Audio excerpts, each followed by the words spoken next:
339 అభివృద్ధి పనులు స్టార్ట్ చేయటం కాదు, కంప్లీట్ చేసాం. ఎస్, 60 డేస్ బ్యాక్ స్టార్ట్ చేసాం. ఆ 60 డేస్లో 41 కోట్ల రూపాయల వ్యయంతో నెల్లూరు రూరల్ నియోజకవర్గంలో 26 అర్బన్ డివిజన్లలో రోడ్లు, కాలువలు, మంచినీటి పైప్ లైన్లు, ప్రజల కనీస వస్తువులు పూర్తి చేసి చెప్పిన మాట కట్టుబడి 60 రోజుల్లో పూర్తి చేసి ప్రజలకు అంకితం ఇచ్చాం. అంటే 164 మంది ఎమ్మెల్యేలు ఉన్నారు మీ కూటమిలో, ఇంక్లూడింగ్ లోకేష్ గారు, చంద్రబాబు గారి కాన్స్టిట్యున్సీలో కూడా బహుశా ఇన్ని డెవలప్మెంట్ యాక్టివిటీస్ 60 రోజుల్లో పూర్తి చేసిన సందర్భం లేదు మేము మా అబ్జర్వేషన్లో. సో మిగిలిన ఎమ్మెల్యేలందరికీ మీ మీద విపరీతమైన జలసీ ఉంటుందేమో. అదేముండదు అశోక్ గారు. ఇక్కడ ఒక చిన్న విషయం మీకు మీ ద్వారా ఆంధ్ర రాష్ట్ర ప్రజలకి చెప్పాలా. తెలుగుదేశం పార్టీ కూటమి అధికారంలోకి వచ్చిన తర్వాత, చంద్రబాబు నాయుడు గారు ముఖ్యమంత్రిగా ఎన్నికైన తర్వాత ఒక్క నెల్లూరు రూరలే కాదు, ఆంధ్ర రాష్ట్రంలో 175 నియోజకవర్గాల్లో కూడా అభివృద్ధి పనులు వేగవంతంగా జరుగుతూ ఉన్నాయి. అయితే నెల్లూరు రూరల్లో దీన్ని ఒక కార్యక్రమంగా తీసుకొని ప్రజల్లోకి తీసుకెళ్ళగలిగాము. కాబట్టి ఒక్క నెల్లూరు రూరలే కాదు, ఆంధ్ర రాష్ట్రం అంతా తడ నుంచి ఇచ్చాపురం దాకా ఆంధ్ర రాష్ట్రం అంతా కూడా చంద్రబాబు గారు ముఖ్యమంత్రిగా ఎన్నికైన తర్వాత అభివృద్ధి పనులు ఊపందుకున్నాయి.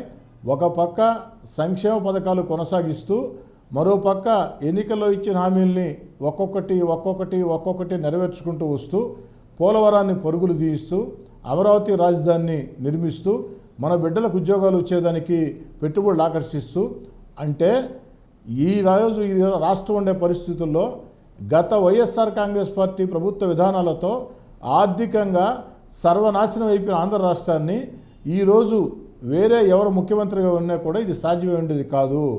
చంద్రబాబు నాయుడు గారు ముఖ్యమంత్రిగా ఉండబట్టే తన అపార అనుభవంతో తన బ్రాండ్ ఇమేజ్ దాన్ని ముందుకు నడిపిస్తూ ఉన్నారు. మొత్తం రాష్ట్రం అంతా కూడా జరుగుతూ ఉన్నాయి. ఎస్, కోటమిరెడ్డి గారిని యాక్చువల్లీ ఆంధ్రప్రదేశ్ క్యాబినెట్లో మంత్రిగా మీ అనుచరులు, మీ మద్దతుదారులు, టీడీపీ కార్యకర్తలు అందరూ కూడా కోరుకున్నారు యాక్చువల్లీ మీరు ఉంటారు ఖచ్చితంగా క్యాబినెట్లో అని. ఎందుకని చూడలేకపోయాము మేమందరం? ఇక ఫ్యూచర్లో ఏమన్నా అవకాశం ఉందా? ఒకటి అశోక్ గారు, మంత్రి పదవులు ఉండేది తక్కువ, ఎమ్మెల్యేలు ఎక్కువ.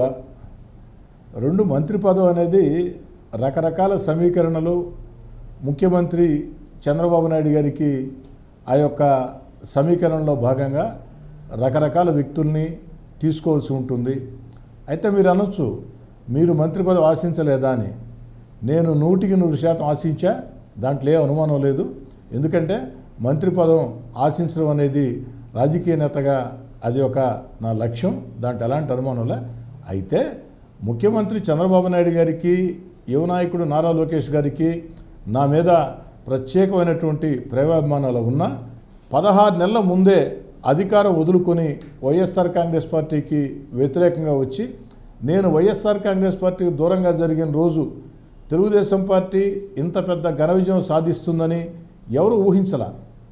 మరి ఆనాడు జగన్ గారితో నాకు కుదరక నేను వచ్చినప్పుడు ఆ 16 నెలలు జగన్మోహన్ రెడ్డి గారితో నేను వ్యతిరేకంగా పోరాటం చేసేటప్పుడు అడుగడుగున చంద్రబాబు నాయుడు గారు, నారా లోకేష్ గారు నన్ను ప్రోత్సహించారు, భుజం తట్టారు. వారు ఇచ్చినటువంటి అవకాశంతో, రూరల్ ప్రజలు ఓటేయటంతో, నెల్లూరు రూరల్లో ఉండే కార్యకర్తల నాయకుల కష్టంతో మూడోసారి 1,000 కోట్ల కోటీశ్వరుడి మీద అతిపెద్ద మెజార్టీతో నేను గెలవటం జరిగింది.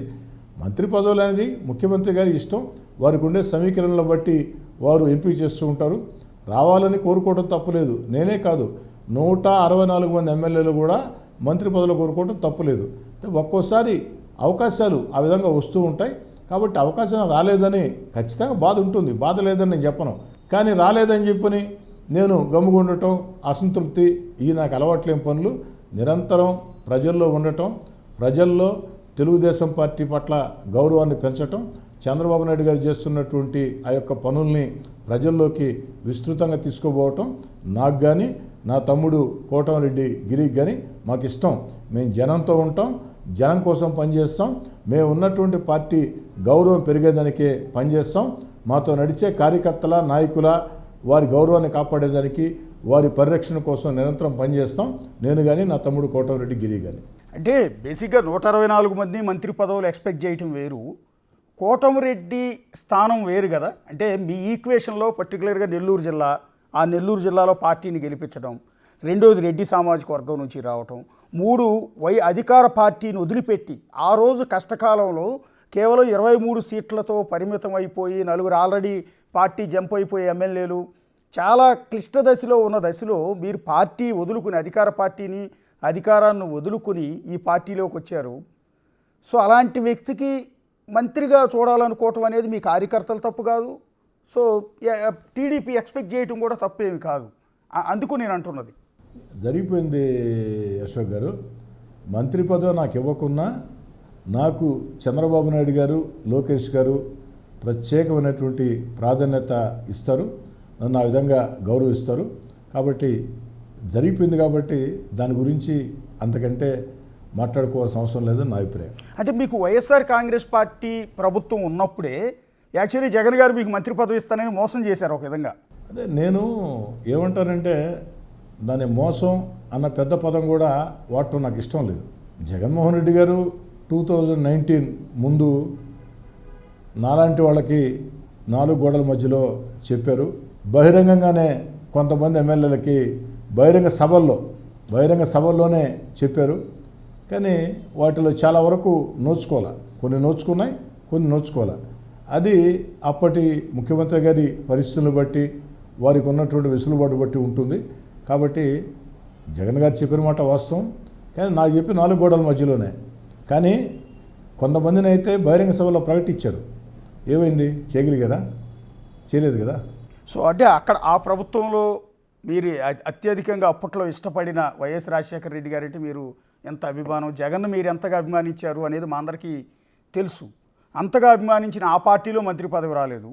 సరే, త్యాగం చేసి పార్టీ మారి ఇక్కడికి వచ్చి ఆ రోజు ఎమ్మెల్సీ ఎన్నికల్లో ఓటేసి ఇంత చేసిన తర్వాత ఈ ప్రభుత్వంలోనూ మంత్రి పదవి రాలేదు. ఆ డిసప్పాయింట్మెంటు ఉంటుంది సహజంగా. అంటే మీరు ఎక్కడ ఎక్స్ప్రెస్ చేయట్లేదు మీ పార్టీ నాయకుల్ని, మీరు ఎందుకు డిమాండ్ చేయటం లేదు అని. రాజకీయాల్లో డిమాండ్ చేస్తేనో అడిగితేనో పదవులు వస్తాయనుకుంటే అమాయకత్వం అశోక్ గారు. నా పట్ల మీకున్నటువంటి ప్రేమకి చాలా చాలా ధన్యవాదాలు. కాబట్టి గతించిన గతం, భవిష్యత్తు గురించి ఆలోచన చేద్దాం. కానీ మళ్ళీ చెప్తున్నా, రాజకీయాల్లో డిమాండ్ చేస్తేనో అడిగితేనో అవకాశాలు రావు. పరిస్థితులను బట్టి అధినాయకుడు నిర్ణయం తీసుకుంటాడు. కాబట్టి ఆ యొక్క అధినాయకుడి నిర్ణయం ప్రకారం నడుచుకోవటం నా అలవాటు. బేసిక్గా మీరు ఆ రోజు కోటమిరెడ్డి శ్రీధర్ రెడ్డి గారు పార్టీ నుంచి బయటికి రావటం అతిపెద్ద సంచలనం.